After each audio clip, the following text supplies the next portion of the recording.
Hey everyone, it's Eric and thanks for tuning in. So a while back I mentioned in the previous video that I received an Arc'teryx waist pack as a gift and it's super helpful. Every time I go out I use it to carry all the essentials on me. I don't usually buy a lot of Arc'teryx products. I generally own a lot more Patagonia.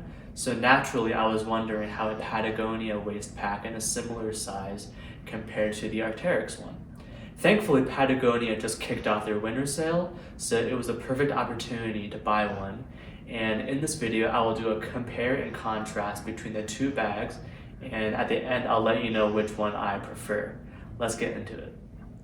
The other night, I went to the REI store in Soho, and after some searching, we found a giant wall full of bags and waist packs.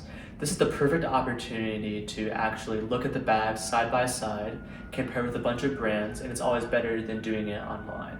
I actually saw the bag that I currently own, the Arc'teryx Mantis 1 waist pack, and I was able to see how it differed from the Patagonia one that I was going to buy. Aside from bags, this REI store pretty much has anything related to camping and hiking gear. Any outdoor brand that has a use case for these kinds of situations, the store is going to have in stock. I've personally spent hours in this store in the lower level just trying on hiking shoes. They have a really nice little rock there that you can use to test the traction of the shoes. And aside from that, the customer service is just really great because the employees there are just so knowledgeable and they can answer pretty much any questions you have about hiking and camping. So one of the big reasons why I bought the Patagonia bag from an REI store is because of their great membership program. You pay a $30 fee up front to join, and in exchange they give you a $30 gift card that you can use at an REI store. They also have a really nice 1-year return policy on items. Even though I didn't buy the bag from a Patagonia store, it's still bound by the ironclad warranty. So in the future, I can bring it to a Patagonia store and use the warranty if needed. This is the bag that I've been using for around the last month or so. It's the Arc'teryx Mantis 1 waist pack in Vitality Fluidity Blue. The outer is composed of a recycled polyester fabric with a DWR water repellent finish, and it has a capacity of 1.5 liters. It has a strap with a maximum length of 15 to 50 inches according to the REI website, and it allows you to wear the bag on the shoulder, across the body, or around the waist. One thing I really appreciate about this bag is just the pockets. It has a front zippered pocket. It has a back zippered pocket too, with an interior stash pocket with an additional zippered pocket inside with a key ring. And in the back, it has an open pouch, which is advertised as being able to hold a phone. However, it does not hold my iPhone 15 Plus, but it does hold an iPhone 16 Pro. One other really thought out design aspect of this bag is the mesh that touches, your jacket or your clothes.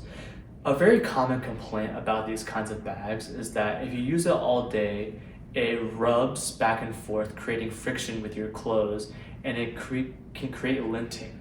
However, this mesh is really soft, and I've used it all day on multiple occasions, and it doesn't really have that abrasive part of it, and it leaves my clothes fine. So this is the bag I bought from REI, and it's the Patagonia Ultralight Black Hole Waist Pack. This is a thermal blue color, and it has a capacity of 1 liters. The outer is composed of a recycled nylon ripstop fabric, which is naturally water repellent, and it has a strap with a maximum length of 8 to 36 inches. I really like that there's a little locker loop here so that you can hang it up when you're air drying it or for convenient storing.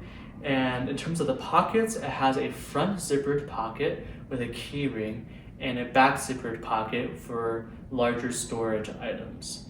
The back also has a comfortable mesh fabric, and overall it has a very packable nature to it, hence why the fabric is very light and pliable.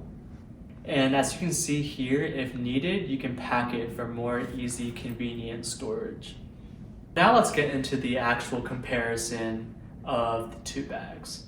So the Arc'teryx Mantis one retails for $40 US, whereas the Patagonia one is $35, but due to the ongoing winter sale, you can currently buy it for $23.99.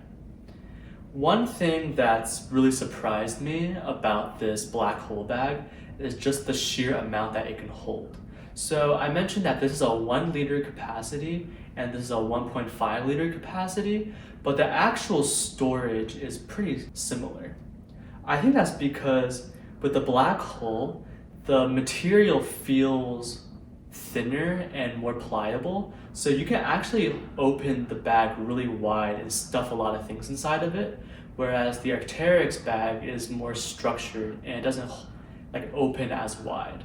So as you can see, I could hold a lot of things in this bag, my everyday carry, and you can also put the same amount in these bags, but it looks more bulky, I would say, when you put it in here and less structured. One thing that I would say maybe the Arc'teryx bag is better for is on the back. I mentioned how before that some people don't like when you wear these bags all day because of the mesh. It can really be abrasive on your clothes and create linting. The Arc'teryx mesh is superior because it's much softer and doesn't create as much friction.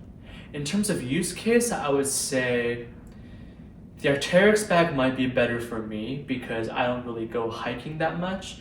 I just like going out into the city. I like a more structured bag that could hold just the essentials. The Patagonia one might be better if you're going hiking. You want a super light, ultra portable bag that can hold stuff when you need to, but is a great secondary bag, whereas the primary bag might be a bigger hiking backpack. I really hope you guys enjoyed the video as well as the two bag comparisons. Feel free to leave a comment down below on if you guys own the bags yourselves and if you enjoy using them. Also feel free to let me know on any bag recommendations you guys have for everyday carry. Please consider liking the video and subscribing to the channel as it helps immensely. Thanks again and have a nice day.